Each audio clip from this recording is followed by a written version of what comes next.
et un plan crédible pour revenir à l'équilibre En budgétaire. question principale. En question... Monsieur le ministre, je vous entends. En question principale, je reconnais maintenant le député de l'Acadie.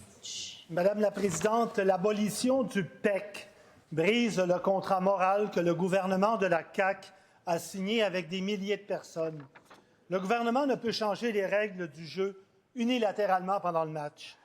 En 2019, le premier ministre, après la première modification, reconnaissait que c'était une erreur et qu'il avait un engagement moral et un devoir d'humanité envers les travailleurs et les étudiants étrangers. Face au tollé, le gouvernement a reculé. L'injustice de 2019 n'est pas plus juste aujourd'hui. Contrairement à ce qu'affirmait le ministre de l'Immigration sur les ondes de Patrick Masbourian, la clause de droit acquis n'existe pas pour le PEC. C'est ce que des milliers de personnes lui demandent. Le ministre a une obligation morale envers ces personnes. Quand va-t-il accorder une clause de droit acquis pour les personnes qui sont sur le territoire québécois? La réponse du ministre de l'Immigration, de la francisation et de l'intégration. Merci, Madame la Présidente. D'abord, c'est important de préciser des choses.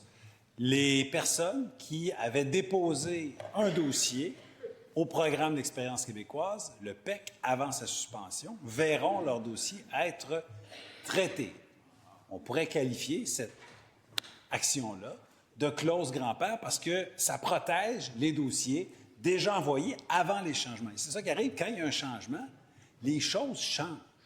Donc, les gens ont déposé des dossiers dans un programme qui existait et, oh surprise, ils ne peuvent plus déposer de dossiers dans un programme qui n'existe pas, Madame la Présidente.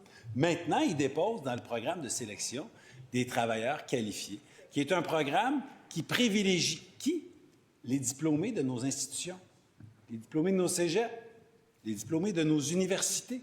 Ces gens-là auront un maximum de points, seront priorisés, privilégiés, de même que les travailleurs étrangers en région. Nous sommes un gouvernement économique.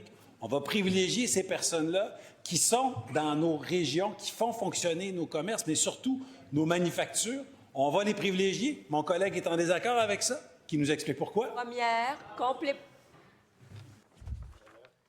complémentaire. Oh, surprise, Madame la Présidente, des gens qui ont été invités par le gouvernement du Québec, qui sont ici, qui avaient un programme qui était clair, prévisible, le PEC, le ministre, dans le milieu de la partie, change les règles du jeu et ils ne peuvent plus rien faire. J'espère que les gens qui ont déjà déposé un dossier en bonne et due forme, ils vont continuer de les traiter. Ça serait bien le reste, Madame la Présidente. Voyons donc. Mais qu'est-ce qu'on fait avec les milliers de personnes qui sont ici? Est-ce que le ministre va leur accorder une clause de droit acquis? La réponse du ministre. Madame la Présidente, le programme de sélection des travailleurs qualifiés, le PSTQ, comporte 4 volets. Le premier, ce sont les personnes qualifiées, essentiellement des diplômés de nos institutions à l'enseignement supérieur. Le deuxième volet, les gens de compétences manuelles, les gens qui ont d'autres formations, d'autres types de formations, surtout formations professionnelles, collégiales, techniques dans certains cas. Ensuite, il y a le volet 3, professions réglementées. On parle par exemple des infirmiers, infirmières, ingénieurs, médecins, enseignants aussi, puisqu'ils font un brevet. On les privilégie aussi. 4, talents d'exception, parce qu'on veut aller chercher des chercheurs de renommée mondiale, notamment à cause de ce qui se passe aux États-Unis. On aide nos universités à aller recruter des talents.